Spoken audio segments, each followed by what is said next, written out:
Your adult contemporary radio station in Zambia, connecting you to the newsmakers and events that make news in the global village.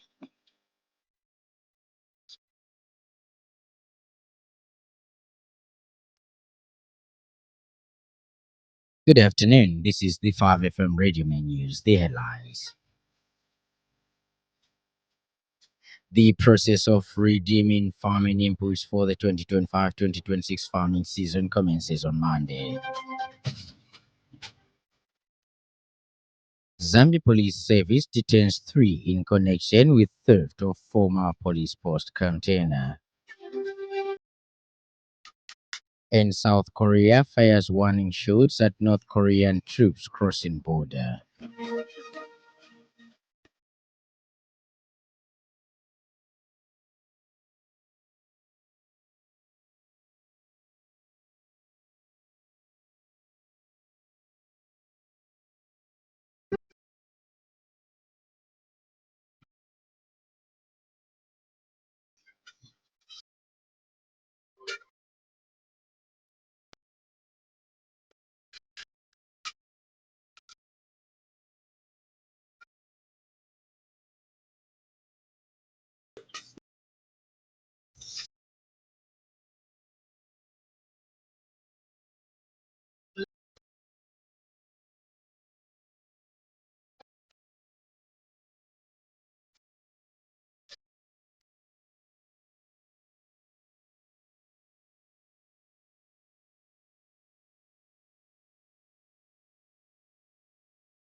With the details, my name is Lance Sannie Banda.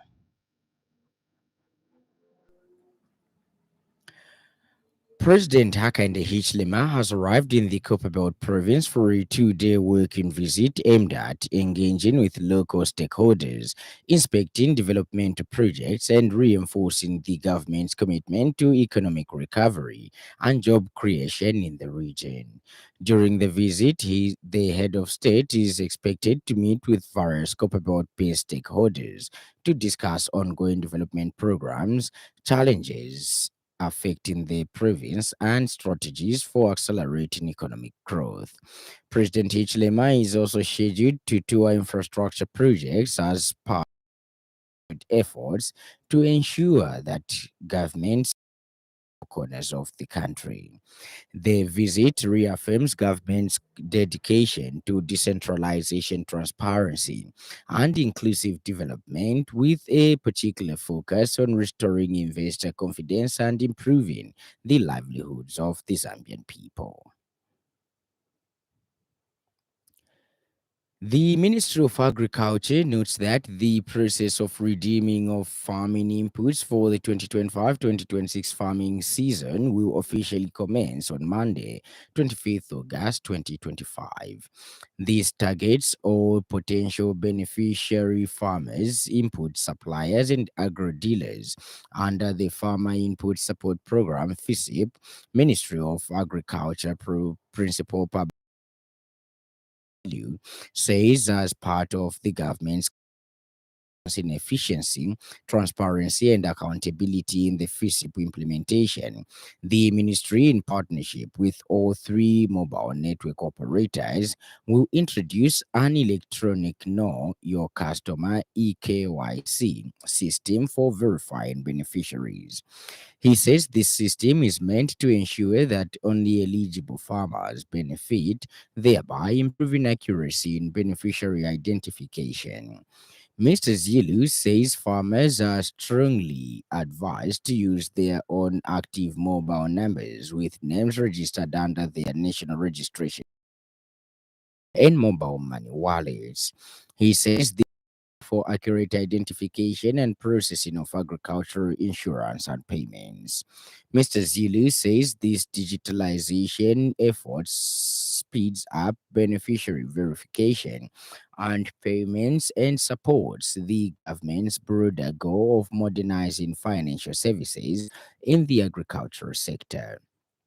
He says the government also wishes to inform all FISIP beneficiary farmers who have sold a minimum of 10 bags of 50 kilograms of white maize grain and 7 rather bags of 40-kilogram paddy rice unpolished to the Food Reserve Agency FRA, but not yet received payment that a 400 kwacha will be deducted from their proceeds as part of the farmer contribution for the 2025-2026 farming season.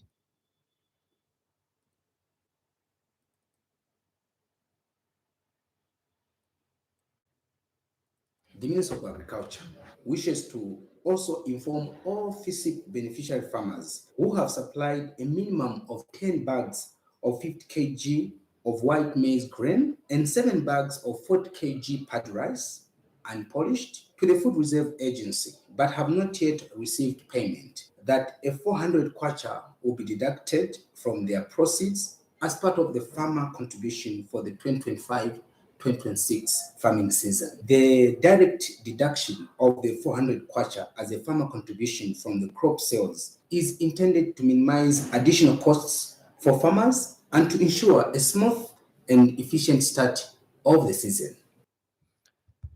The Zambia Police Service has detained 3 individuals in connection with the theft of a container that was previously used as the Sangalala police post. The suspects include a crane driver William Kabonde, Aston Kasongo Patrick, a paralegal officer and human rights and labor consultant of Lusaka, who was also on board, and Triwell Muyembe, age 29, of Garden House, who was picked up by the driver to assist in loading the container. Police Public Relations Officer Ray Hamonga stated that Nancy Nambele Nakaponda of Ruma Park reported the theft of her 40-foot container, white, blue, and green in color, valued at 75,000 kwacha.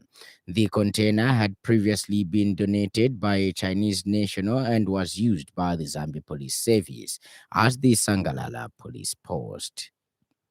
Mr. Hamonga explained that following the death of the donor, his widow, now the complainant, demanded that the police pay 80,000 kwacha in order to continue using the facility.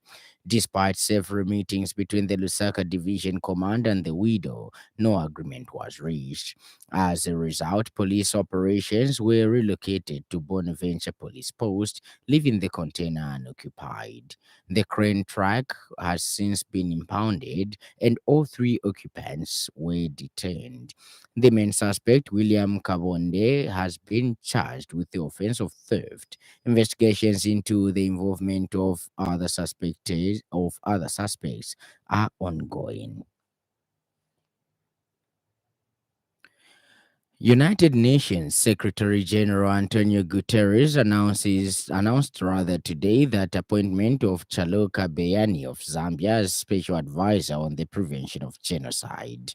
He succeeds Alice Warimunderiti of Kenya, to whom rather the Secretary General is grateful for her services.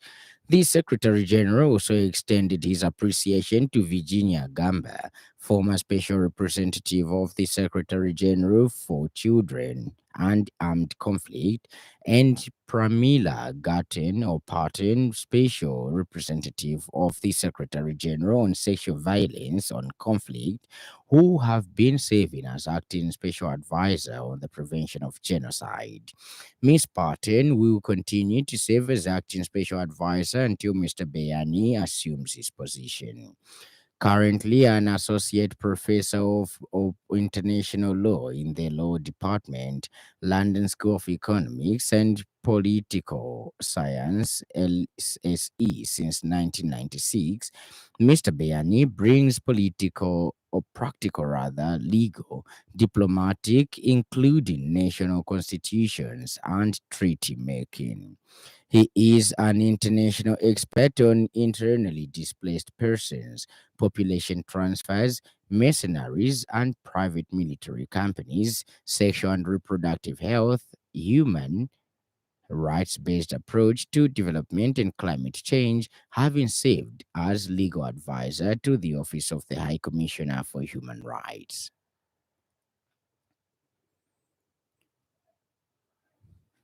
In a bid to empower local communities and promote entrepreneurship, the government yesterday handed worth 2,484,000 to 138 groups under the 2025 Constituency Development Fund CDF Grants Empowerment Component.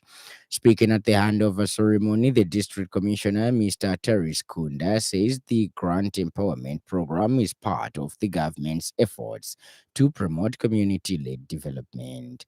He stresses that disbursement of grants should not stir division in the community and that all beneficiaries are expected to use funds prudently for the overall process of Lavushimanda district.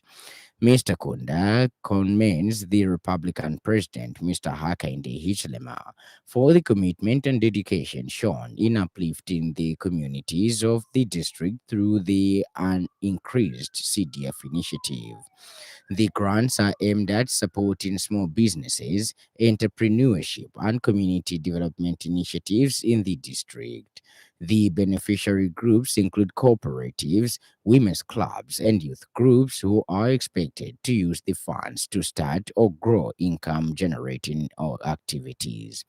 Meanwhile, Mfuwe Member of Parliament Malama Mfunelo congratulated the beneficiaries and encouraged them to use the money for the intended purpose. The grant handover ceremony marked a significant milestone in government's efforts to empower local communities and promote economic growth in Lavushimanda. And in other news trending this afternoon,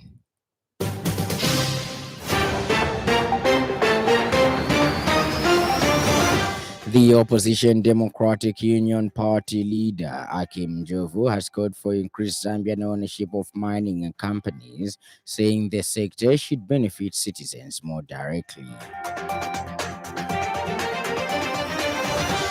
The Community Action Against Corruption has called on all stakeholders in the fight against corruption to resist and speak out against the growing trend of calls for government and President Hakainde Hichilema to pardon high-profile individuals convicted of corruption.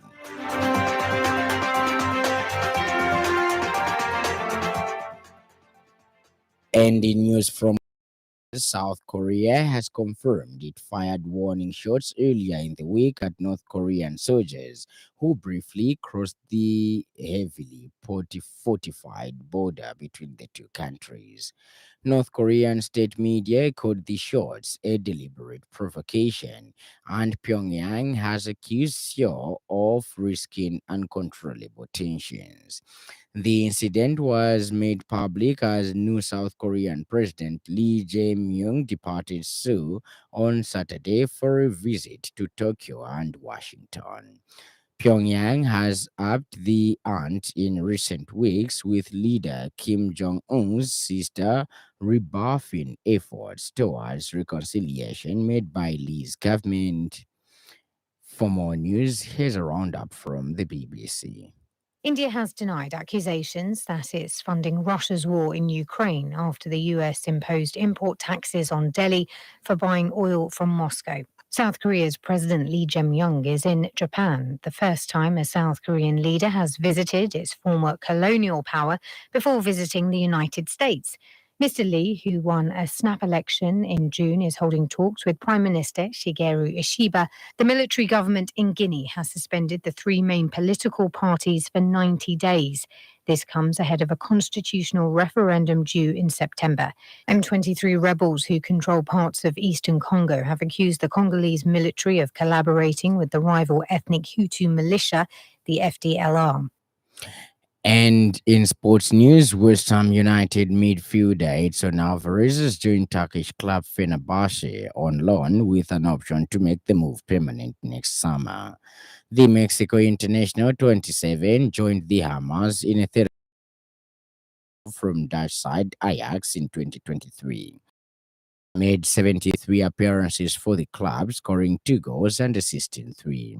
Alvarez was an unused substitute in West Ham's opening Premier League defeat to Sunderland, but was not part of the squad for Friday's 5-1 home defeat by Chelsea. And now, the weather. Muchinga in northern provinces, including the northern parts of eastern and Luapula provinces, partly cloudy and warm to hot with maximum temperature ranging from 26 degrees to 30 degrees Celsius. The evening will be mainly clear, slightly windy and mild. Northwestern, western, southern, Lusaka, Central, and Copperbelt provinces, including the southern parts of eastern and Luapula provinces, mainly clear, slightly windy and mild. The weather report, and that item brings us to the end of the news. But before we go, here's a recap of the stories that made headlines.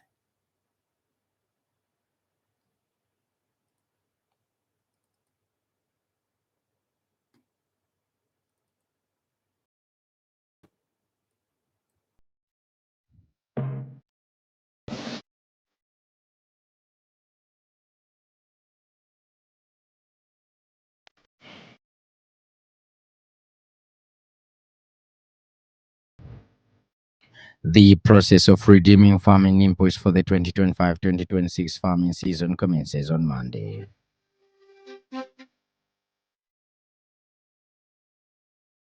Zambia Police Service detains 3 in connection with theft of former police post. And finally, South Korea urges North Korean troops crossing the border. For more news, follow us on Facebook, 5FM Radio Zambia, and subscribe to our YouTube channel, 5FM Radio Zambia. On behalf of the entire news crew and the technical department, thank you for listening to the happy world of 5FM. Stay safe and stay tuned to 5FM Radio. My name is Lance Sannie. Enjoy the rest of the afternoon.